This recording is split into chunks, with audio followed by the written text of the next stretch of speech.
Hi,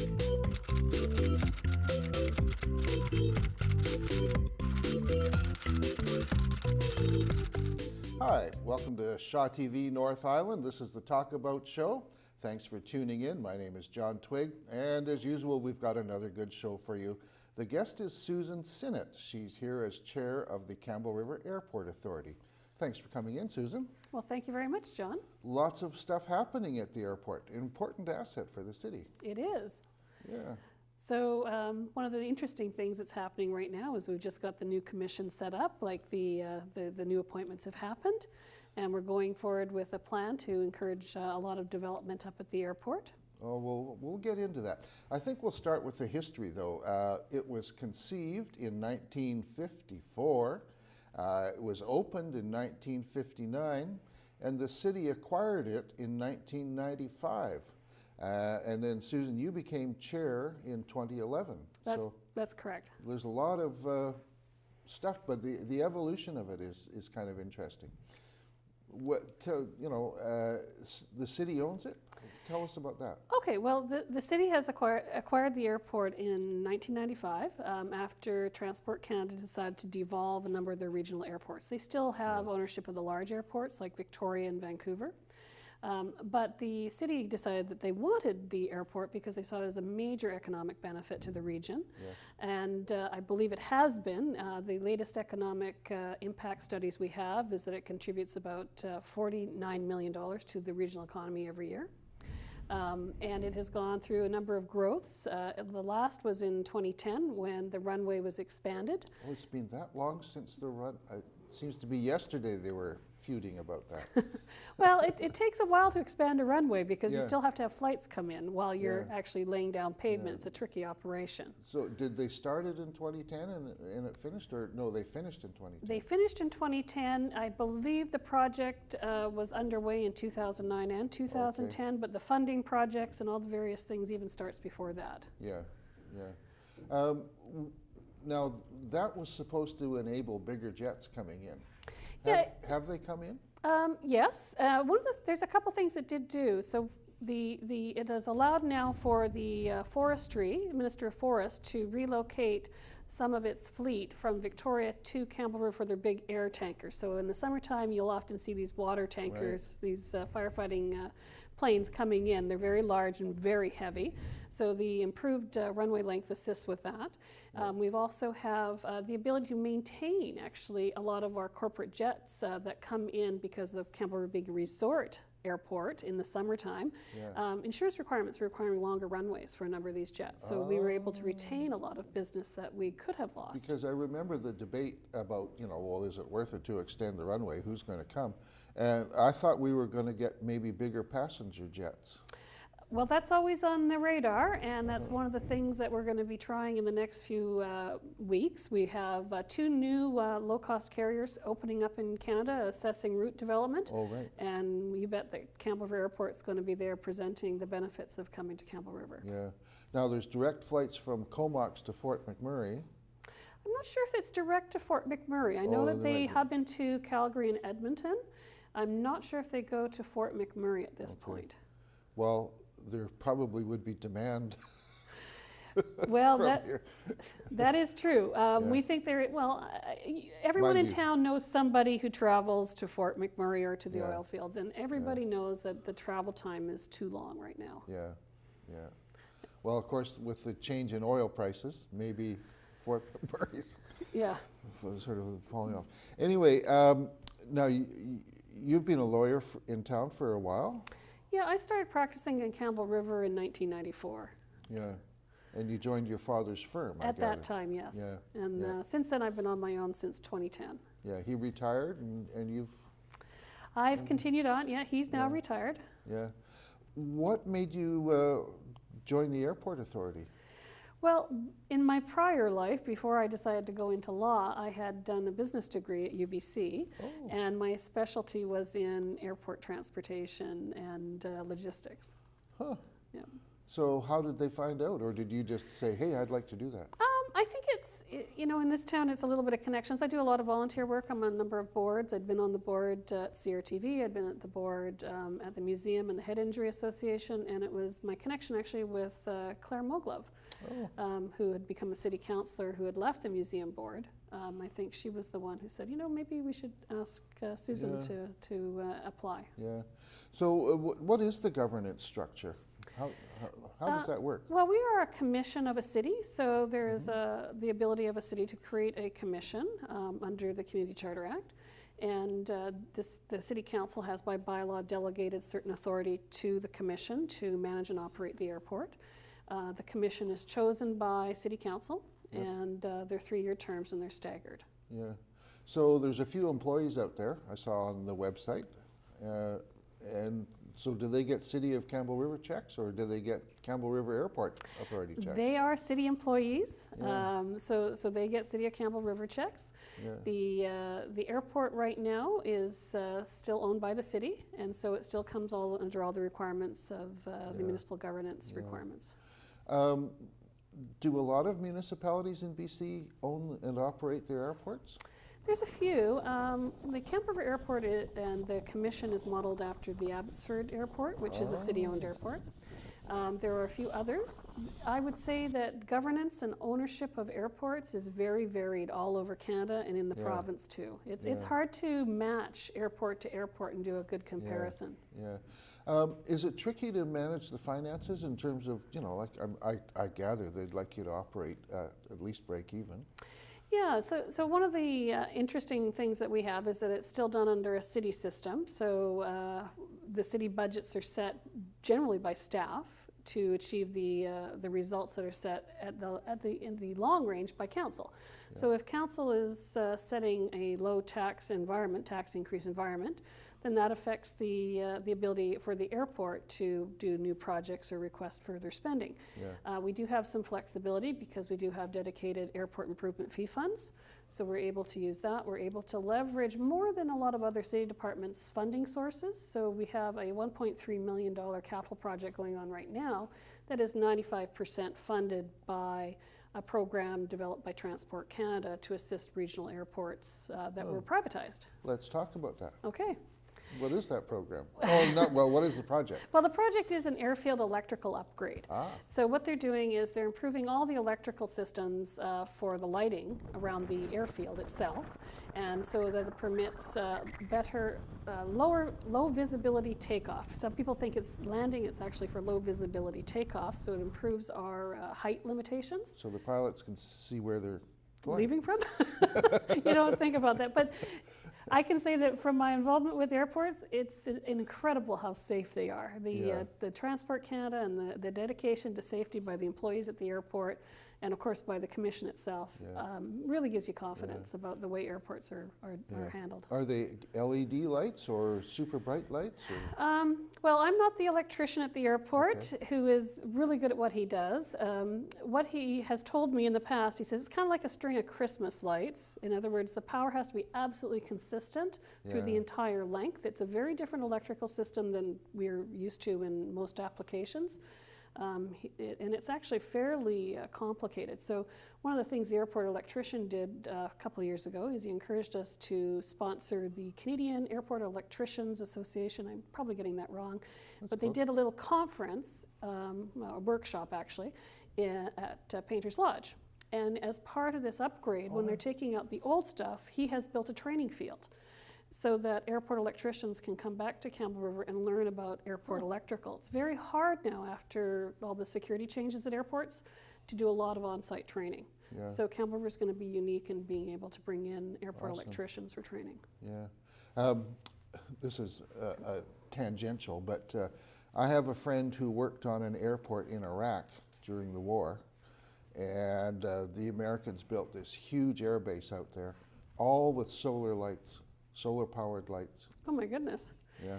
I can say that one of the first things they took us on a tour of the facility when we became commission members, one of the most impressive things to me was the electrical systems. The backup generators that are sitting at the airport are they're Massive. stunning. The way that they work, they come on, this power is always seamless, and it has to be for safety reasons. Yeah, yeah. How about instrument landing and takeoff? I'm not an expert on that, but Are we there? we or- have ILS, which I believe is a type of instrument landing system. I leave more of the technical things to the managers and the electricians. We worry more a little bit more about the bigger picture. We have a lot of wonderful features at our airport, so I think everything works very well. Yeah, yeah. Before we went on stage here, we were, chatting a bit, and I was impressed with the location of the airport, the elevation. It gives it some advantages. Tell us about that. Yeah, well, it's funny because when you have regular commission members who are part of the aviation community, they bring information to the desk that you don't really realize that's really important. So Camp Rivers Airport is about 360 feet above sea level. On the coast, that's fairly unique. So when we have the typical marine bank fog coming in, Campbell River is one of the few airports that doesn't suffer from that. Yeah. You can actually look out the airport administration office and look south, which is the direction of the runway heads towards Comox, and see the fog bank sitting on top of Comox. Yeah. We also have a unique ability, and it's one of the reasons I believe that the Minister of Forest chose Campbell River. Our deployment location out of Campbell River makes us a very quick and safe shot into the interior. There's at least 2 routes where you don't run into natural impediments like mountains. You can fly largely over water up Knight Inlet and Butte Inlet and get into the interior safely, which also saves a lot of private pilots fuel because they don't have to take the elevation. We also have that same advantage going to the west coast of Vancouver Island, really? because people can follow the Gold River Highway and the lake systems, and again, avoid hazards for pilots. Yeah, yeah. There was a debate kind of like, well, why do we need a big airport when Comox has a big airport? And I guess ours is nothing like Comox, which is military grade. But I don't know, does Comox have a military side and a commercial side, or is it the same runway? It's all the same runway. What happens is the Comox Valley Airport is running a terminal. They run a terminal operation and lease the right to, have the airplanes come in and out. At any military air base, it is what they call a prior permission required. So private aviators cannot land without prior permission, which is rarely granted. Yeah. Just because of obviously security concerns. Yeah. So when you're looking at general aviation, so this is where in the 1950s, the popularity of general aviation, the incentive to build airports, you are finding airstrips being within basically safety distances for private pilots. And so if you only have, I think there's airstrips in Qualicum, the next airstrip is Campbell River for private pilots. There may be some water strips and some private strips, but a true airport in Campbell River Does is the next Parksville have an airport? Qualicum has one. I don't think and it's then the same. Nanaimo has a big one, I know. Nanaimo has an airport very similar to Campbell Rivers. Yeah, yeah. Recently, last year, I guess now, there was news about the customs function being moved out of Campbell River back down to Comox. But if you phone first, they'll send somebody up. Is that? Yeah, nothing really changed in Campbell River. It was sort of a misreporting in a way, and I believe there was a retraction. But what it is that we are a customs port of entry. Okay. And we can handle planes with up to 15 passengers, and that's always been the case. If you have to call in customs for, say, a charter flight, there we go. that was what Comox was facing a challenge with. They didn't have a customs port of entry, and I think they asked customs to come down there to provide more options for their Puerto Vallarta charters and such. Okay, so if we got a rock star coming up from LA to go to one of the lodges in the Broughton Archipelago, Right. and there's 6 people on the plane, they don't have to land at Comox to clear? No, they can land here. We still have the that's good customs to service. know. And customs has assured us that the service levels will remain unchanged. Yeah, because that got a lot of bad publicity. It was unfortunate. The minute I saw that come out, I was on the phone right away to the newspapers. Both of them. Yes. How did the story originate? I think it was a press release by Canada, the Border Security Services, saying how they had relocated. What they meant was the office location had changed, but not the service levels. Yeah. So has there been any problem with customs people driving up here and being late?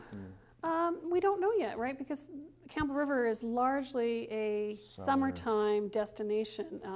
It's pretty well known that once the fishing is really good, the jets start to arrive.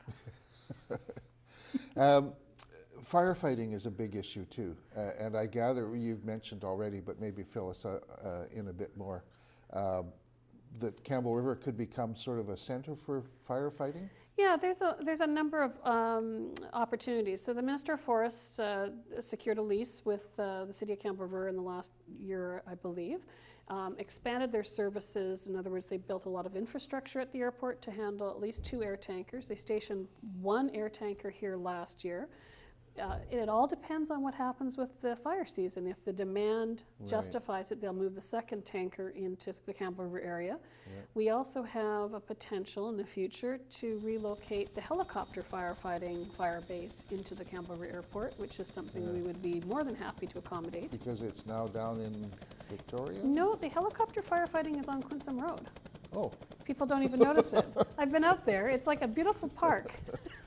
Yeah.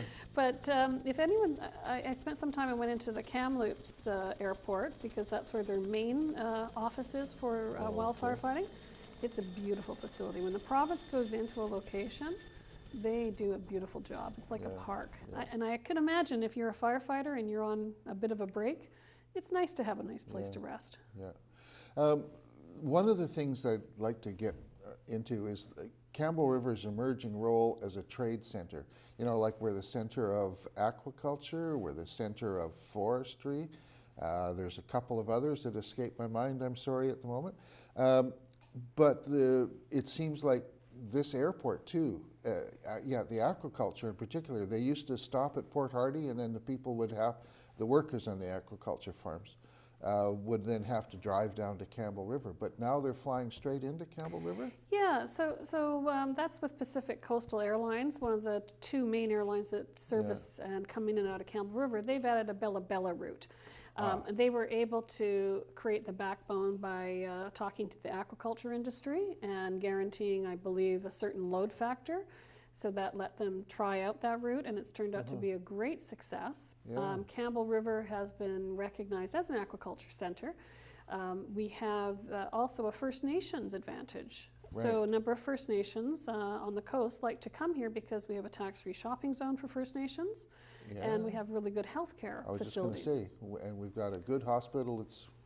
That's a story too, by the way. Yeah. There are some other advantages that people don't really realize. Campbell River, when I went to the most recent Vancouver Island Economic Alliance meeting they had in October in Nanaimo, they had an aerospace section, and it was quite interesting to watch a lot of the people saying, you know, how can we get into this, like for the different cities and areas in Vancouver Island. And their answer was, well, there's really only 2 aerospace centers on Vancouver Island, and that's Victoria and Campbell River. Yeah, that's the line. Colleen Evans, by the way, the newly elected councillor and still with the chamber too, recommended you come on, and thank you, Colleen. I've already thanked her in person. But like this economic development role for the airport is I think emerging as quite the thing. And the aerospace servicing industry, it's huge. I don't know if we've got training at North Island College in that area yet. We do. We have actually there's a huge demand for more students to please take the program.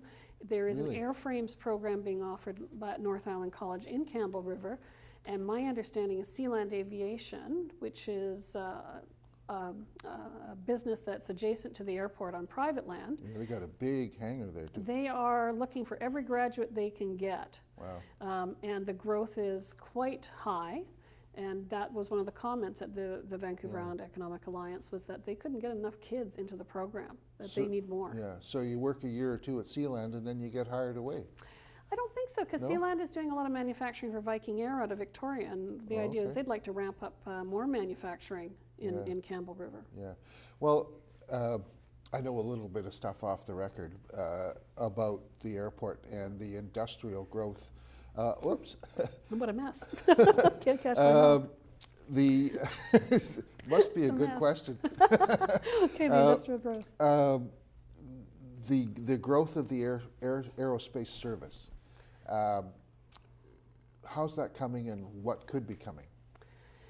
You're talking about additional business. Well, what we have is a large sort of area of land around the airport. Yes. And we're sort of talking about why did the city buy the airport? One of their visions was to take all this adjacent land and develop an aviation park, an industrial aviation park. Yes.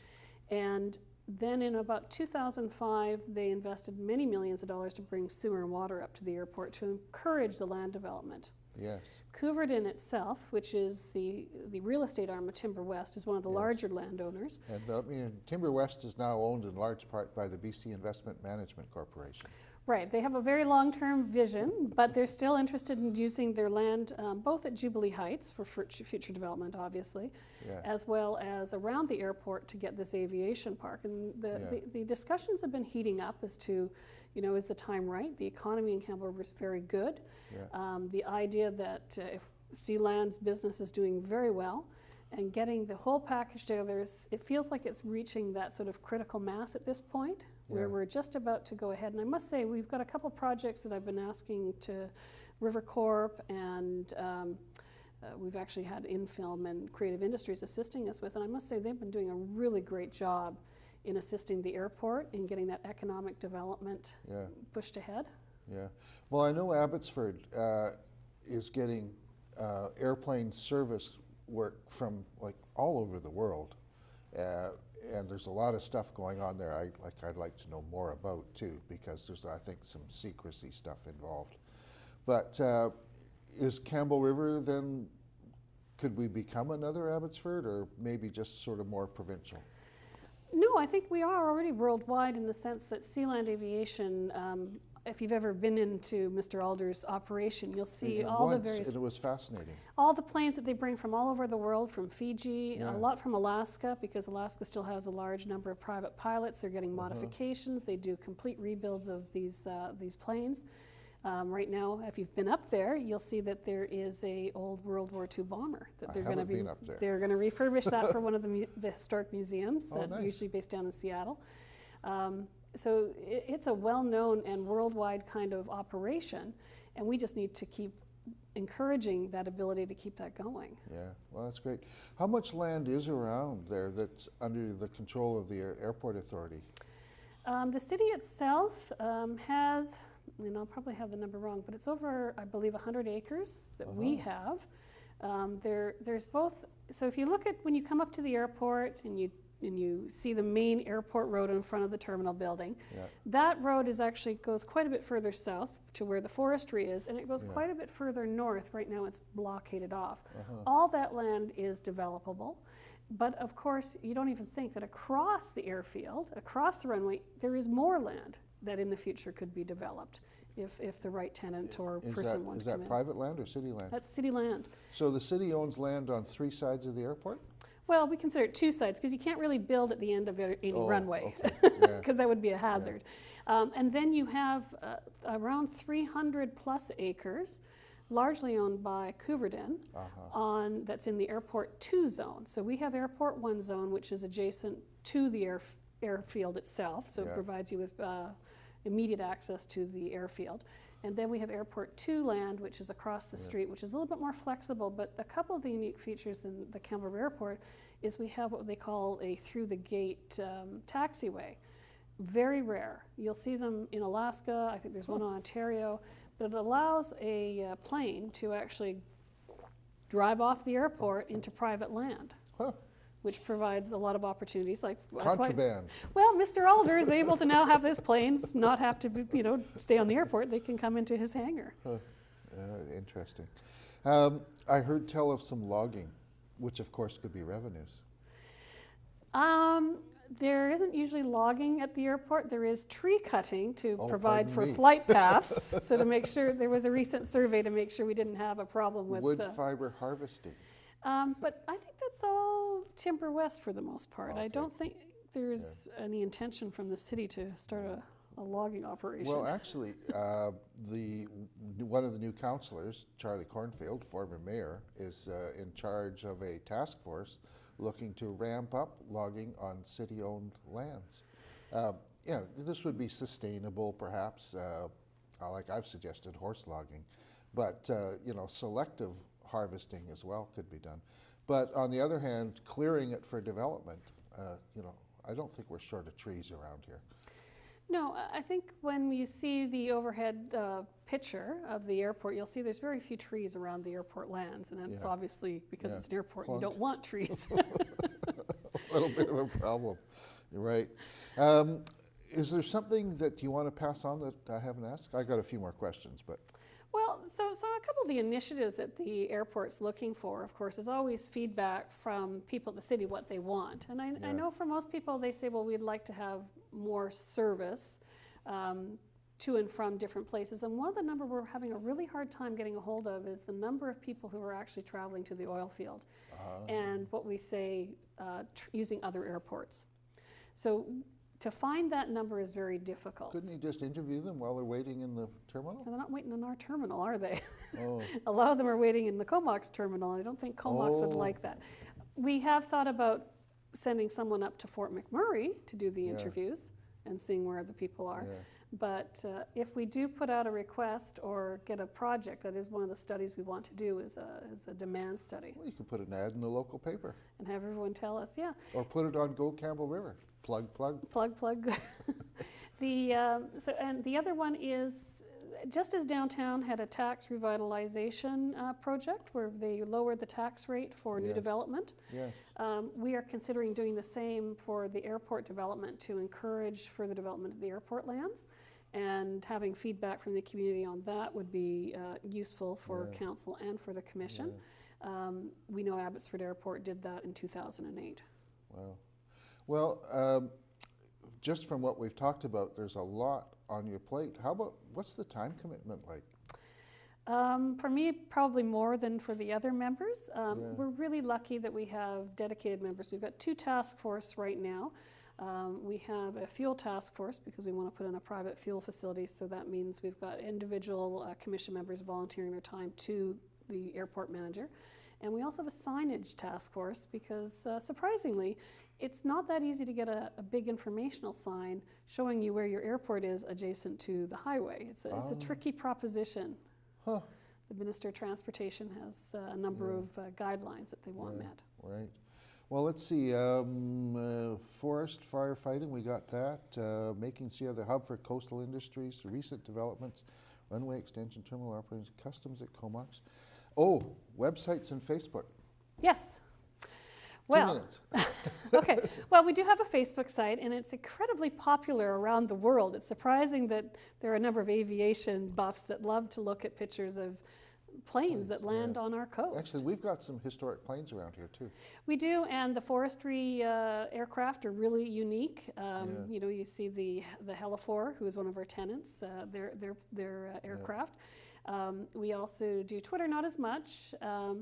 And our webpage is, you know, I think it could be a little bit better. I was just going to say, it's got some old information and typos on it. Yeah. But I can't talk. Part of the project that we want in the next little while is to improve the internet at the airport.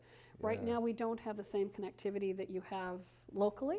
And so maybe Shaw will be part of that. Yeah. Oh, we didn't talk about fuel prices.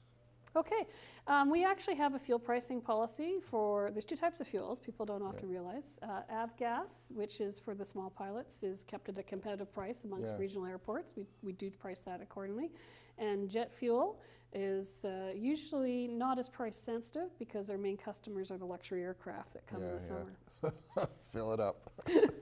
Okay, well, our guest has been Susan Sinnott, chair of the Campbell River Airport Authority, repetitive chair. And yeah, it's been good. Thank you very much. Thank you very much, John. So there's talk about, thank you volunteers, thank you Shaw, and you can find us, Shaw TV North Island has a YouTube channel where all of these shows are, and my website, crnv.com, has links to some of them too, though I don't keep them as up to date as I should. But anyway, thank you all, and we'll see you again.